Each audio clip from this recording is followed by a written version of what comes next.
L'entreprise avait besoin de ses prêts, mais avoir 7 milliards et de l'autre côté, quelques jours après, annoncer un plan où on va liquider 8000 emplois, c'est très dur à avaler.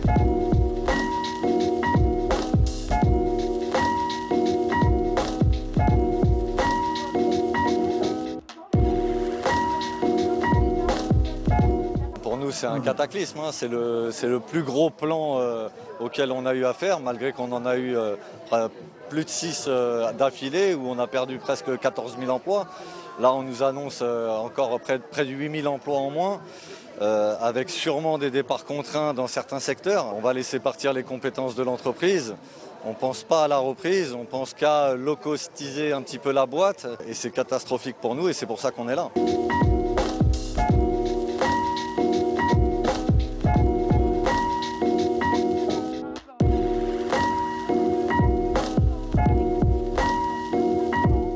On trouve ça complètement hallucinant que de l'argent public soit utilisé pour détruire les emplois. Moi, il me semblait que c'était pour justement protéger les emplois.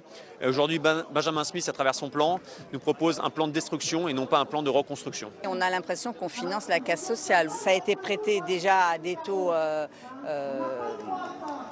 irresponsables pour envisager des remboursements. Je ne sais même pas si ces prêts seront remboursés. Et nous, ce qu'on aurait souhaité, c'est qu'il y ait une montée de l'État au capital et plus que des prêts qui engendrent ce type de plan pour envisager de les rembourser. Quand on dit qu'on a fait un plan d'aide à Air France, c'est une gabegie puisque c'est un prêt garanti par l'État avec des taux d'intérêt à 5%.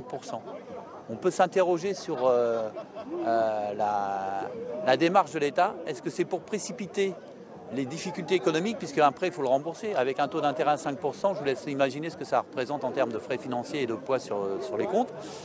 Et donc, ce n'est pas un plan d'aide, hein. On s'interroge sur ce sujet. Donc, quand beaucoup s'expriment, oui, on a aidé Air France, c'est faux. C'est la honte parce qu'ils s'en servent pour faire des licenciements, alors que normalement, ça devrait être le contraire, quoi. On donne de l'argent pour créer de l'emploi et puis pour préserver les entités des entreprises, pas pour lapider les salariés. Bien sûr, le Covid, on ne peut pas nier que ça a un impact absolument dramatique sur l'activité. Ce serait ridicule de dire ça, mais c'est une aubaine. Quand on a des stratégies de destruction d'emplois dans les tiroirs, c'est une aubaine de les mettre en place de façon beaucoup plus rapide.